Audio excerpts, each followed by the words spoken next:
आपणही राणे साहेबांचं नाव घेता, आपणही त्यांचा आदर्श बाळगावा. राणे साहेबांचा,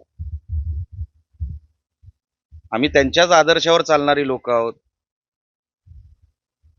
तुम्ही कोणाच्या तुम्ही कोणाचा आदर्श बाळगता हे एकदा कळलं पाहिजे ना. माझं रवींद्र चव्हाण साहेबांची अजिबात काही वाकडं नाही. आणि वाकडं असायचं कारण माझं काही पर्सनल वॉर नाही हा. म्हणून महायुती जिंकावी म्हणून आम्ही प्रयत्न केले ना. मग आज तुम्ही महायुतीची वार्ता करताय, मग युती केली का नाही सिंधुदुर्ग जिल्ह्यात? आम्ही तर मागणी तीच केली ना, की आपण युती करावी, सगळे उमेदवार आपण निवडून आणूया, एकत्र मिळून निवडून आणूया, एक कुटुंब म्हणून निवडून आणूया, हेच म्हणत होतो मी. मग आज तुम्हाला महायुती आठवली, तेव्हा का नाही आठवली? आज तुम्ही आदर्श काढताय, तुम्हाला पुरावा द्यावा लागेल. आता.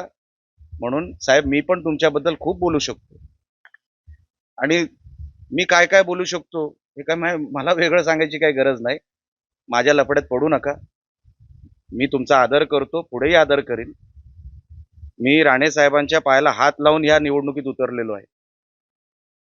निवडणुकीला कुठेही गालबोट लागू नये यासाठी मीही प्रयत्न करतोय.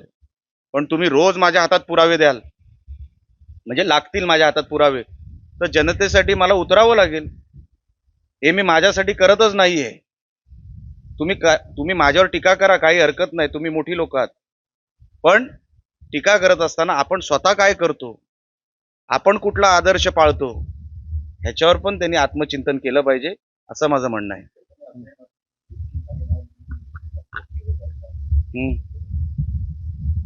तर माझा तर आग्रह होताच ना युती व्हावं म्हणून, आणि युती झाली असती तर चांगलंच होतं.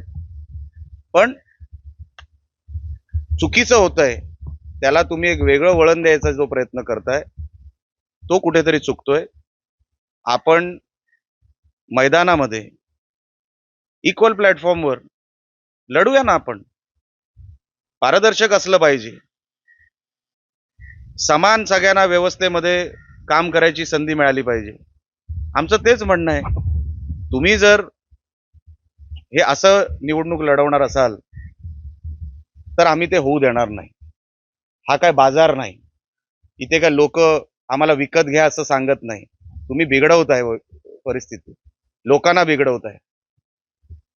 हे कुठेतरी थांबावं, आणि जी जिल्ह्याची संस्कृती होती अगोदर ती परत आणावी, हा माझा प्रयत्न आहे. वैयक्तिक माझं रवींद्र चव्हाण साहेबांची काहीच वाकडं नाही आणि कधीच नसणार आहे. ते माझ्यावर टीका करतील, कारण का आता कसं आहे, रोजच काही ना काहीतरी होत आहे ना, त्यांची बाजू कुठेतरी रोजच खाली पडते, म्हणून ते माझ्यावर टीका करणं साहजिक आहे. पण मी त्यांच्या टीकेला उत्तर द्यायला इकडे बसलेलो नाही. मी निवडणूक ही पारदर्शक व्हावी, चांगल्या वातावरणात व्हावी, आणि एका इक्वल प्लॅटफॉर्मवर व्हावी, एवढा माझा जो प्रयत्न आहे, त्याच्यासाठी मी हे सगळं करतोय, बाकी काय नाही.